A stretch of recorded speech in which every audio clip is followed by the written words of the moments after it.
Hi guys, and welcome back to the channel. All right, if you're new here, my name is Seed and I'm totally excited to have you on here. All right guys, we're going to be seeing a video today. This is top 10 places to visit in the UK. All right, I'm really excited to see this. I really want to see what the UK actually looks like. All right, from this video, I hope it actually covers most of the important places. All right, so if you're curious to see this with me, please subscribe, and if you find this video interesting, do all to like, share, subscribe, and also share your thoughts in the comment section. All right, so guys, let's get right into this video. What's up guys, my name is Ryan Shirley and I spent the last few years Ryan, always giving us amazing videos. Places. So here's my UK top 10. Okay. The United Kingdom is made up of the countries of England, Wales, Northern Ireland, and Scotland. If you want to go back in time and feel like you're in a fairy tale or a Harry Potter film, the UK is the place for you. It's easy to see why so many myths and legends were born here. It's one of the world's most enchanting places. Alright, so for our first location, we're going to go visit possibly the most iconic city in the world, London. I've traveled more to London than any other international destination. I have to say it's my favorite city in the world and I just keep coming back. Everything from the double-decker buses to the energy of Piccadilly Circus makes the city feel so alive. There's just so many places to see. You can check out the iconic Big Ben and walk across the bridge to see the Palace of Westminster. There's the Tower Bridge, which is possibly the most famous bridge in all of London. You can go see the Stoic Guards at Buckingham Palace or take a ride on the London Eye. If you haven't already been to London, I'd highly recommend visiting when you can. It's hard to beat the London atmosphere. There's no city like it in the world. Alright, so after exploring London, we're going to make the 2-hour drive over to Stonehenge. Located in Wiltshire, England, lies one of the most famous man-made rock structures in the world. There's a lot of mystery surrounding This is so beautiful. Like what was its purpose and how was it made? Archaeologists believe it was constructed back between 3000 to 2000 BC. Stonehenge consists of a ring of rocks, each being around 13 feet high and weighing nearly 25 tons each. It's unclear what the exact purpose of Stonehenge was. It's believed that it was used as an astronomical observatory or a religious site. Either way, it sure makes you stop and think how people thousands of years ago were. Wow, from what he just said, he said the purpose of it is not clearly known or is not known yet, and they've left it the way it is for so many years. All right, no one knows what the purpose is, but it's still there. This is really beautiful, like respecting what the people from way back actually tried to create. All right, it's really amazing. Able to construct this. All right, so after Stonehenge, we're gonna head on over to the Jurassic Coast. While you won't Jurassic Coast, here, you might find some fossils on the beach. The Jurassic Coast is England's only natural World Heritage site, and it's become popular with its white cliffs and picturesque beaches that are full of fossils. This is so beautiful. Over 65 million years ago. One of the most famous spots on the Jurassic Coast is Durdledor. It's this limestone arch into the ocean. There's a great beach there. Wow. And I just can't think of a better place to spend during the hot English summer. Nature is just simply amazing. God has literally given us everything.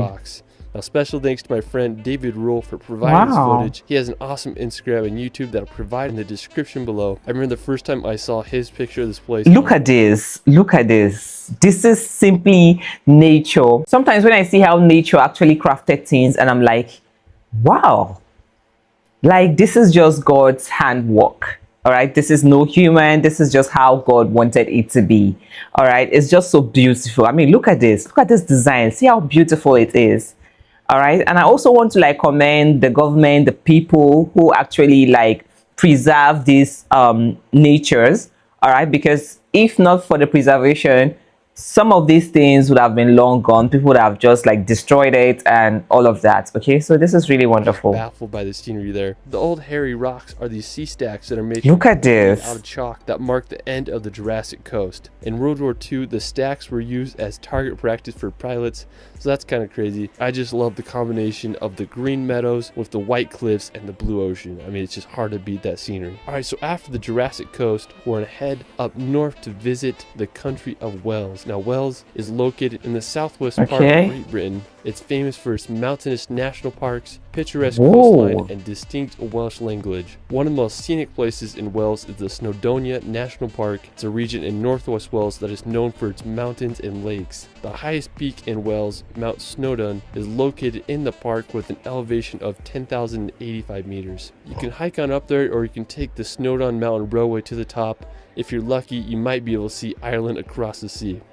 Alright, so after Wales, we're going to head to the Isle of Man. Now, located in the Irish Sea, Isle of right between Man. England and Ireland, lies a rugged island known for its rural landscapes and medieval castles. While it's technically not part of the United Kingdom, it has status of crown dependency, and the UK is responsible for its defense and external relations. This is so beautiful. The Isle of Man has had an interesting history. Humans have lived on it since 6500 BC, and in the 19th century it was ruled by Norway. But in 1266 the island became part of Scotland, and now it is a self-governing isle. An interesting place on the Isle of Man is Peel Castle. It was constructed by Vikings in the 11th century and just sits right on the ocean. I mean, it's a pretty cool castle if you ask me. Alright, so after the Isle of Man, some people literally have paradise on earth. Northern Ireland. Alright. Ireland is full of just beautiful scenery, dramatic coastal cliffs, and countless castles. Back in 1921, Ireland was split into Northern and Southern Ireland as a result of the Government of Ireland Act of 1920. While Southern Ireland became a free Irish state, Northern Ireland remained within the United Kingdom. The capital of Northern Ireland is the city of Belfast, which is the birthplace of the Titanic ship. One of the most iconic places in Northern Ireland is the Dark Hedges. It's this road lined with beech trees planted in the 18th century. It was used as a filming location for the Game of Thrones. On the northern coast, you can check out the Carrick Already Rope Bridge or see the basalt columns at the Giant's Causeway. I mean, there's just so much history and beauty in Ireland, and it just makes me want to go there and explore. Alright, so for our next location, we're going to head to Scotland to visit the Isle of Skye. This is probably my all-time favorite place in the UK. You literally feel like you're in a fairy tale when you visit there. I was lucky enough to go to the Isle of Skye last summer, and it's about a 5-hour drive from Edinburgh. One of the most impressive places in the Isle of Skye is the Old Manor Store. It's one of my all-time favorite rock formations. I felt like I was on the set of Game of Thrones when I was there. Now, to get to the Old Manor Store, it's about a 4-kilometer hike. You walk through some conservation gates and you'll reach the famous rock pinnacles. I went for sunrise and sunset, and both occasions were breathtaking. When I was there was just like crows flying around the rock, and there were some sheep running around. I mean, it was just a magical place. So the legend of the Old Manor Store is supposedly a giant lived there a long time ago, and when he was buried, his thumb was left sticking out of the ground. When you go there, it's easy to see why it's one of the world's most iconic rock formations. It's one of my all-time favorite places, and I recommend everyone to see it at least once in their life. Just a few minutes away from the Old Manor Store, there is a breathtaking waterfall called Meout Falls that cascades down to the ocean. There's a nice viewpoint where you can look at the waterfall. The surrounding sea cliffs in the area are also stunning. One of the most famous is Kilt Rock, which are right by Meout Falls. I mean, it's just such a cool area. There aren't many waterfalls that fall straight into the ocean. If you're looking to find some fairies, you may want to check out the fairy pools. There are these picturesque blue pools that lie at the base of the Black Colons. When I was there were so many midges. I didn't dare get close to them. I love their landscape. So beautiful. If you want to do a beautiful hike, I'd also recommend visiting the Corang. It's one of the most beautiful areas in the Isle of Skye. You feel like you're walking on a giant golf course. I found this crazy vantage point to get a good 360 view of the whole area. Alright, so after the Isle of Skye, we're going to head over to the nearby Eilean Donan Castle. If you're driving to the Isle of Skye, you will drive right by this.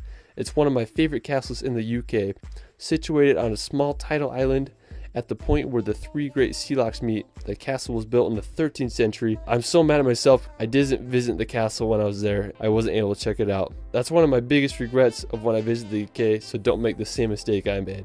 Alright, so after castle, we're going to head over to one of Scotland's most iconic locations, the Glenfinnan Viaduct. It's located at the top of Loch Shiel in the West Highlands of Scotland. It was completed around 1898. This may look familiar because it was featured in the Harry Potter films. When I was there, I wanted to get close to the bridge, so I walked underneath it. I was just shook by how big it actually was. After I hiked to the top to get a good vantage point so I could see the famous train go across the viaduct. Just really reminds you of those Harry Potter movies. Alright, so after Glenfinnan, we're going to head over to Edinburgh. Now, if you want to go back in time, Edinburgh is a must. It's where J.K. Rowling wrote her Harry Potter novels. When I started traveling, this was one of the first cities I visited. It's a medieval old town with intricate neoclassical buildings, cobblestone streets, and beautiful gardens. The iconic Edinburgh Castle overlooks the city and is home to Scotland's crown jewels. When I was there, I didn't go into the castle because I was being too cheap, but one of my favorite places was Calton Hill. It offers a beautiful view of the whole entire city.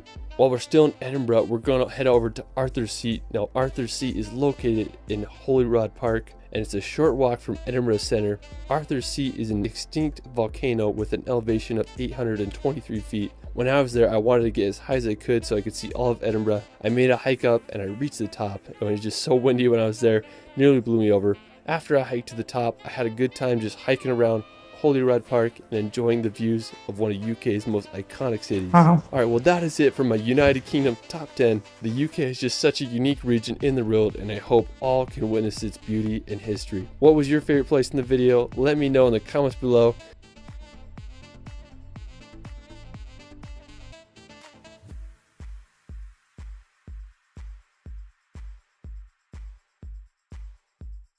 This is literally beautiful. Everywhere in this video literally looks like paradise, and I'm kind of wondering, like, okay, some people are literally living their paradise on earth as well. Like, it's just so beautiful, and I feel like the UK doesn't get enough credit, doesn't get enough people to talk about it. All right, it's just so beautiful and amazing. All right, let me know in the comment section which is your favorite. All right, and I'll see you guys on my next one. Bye.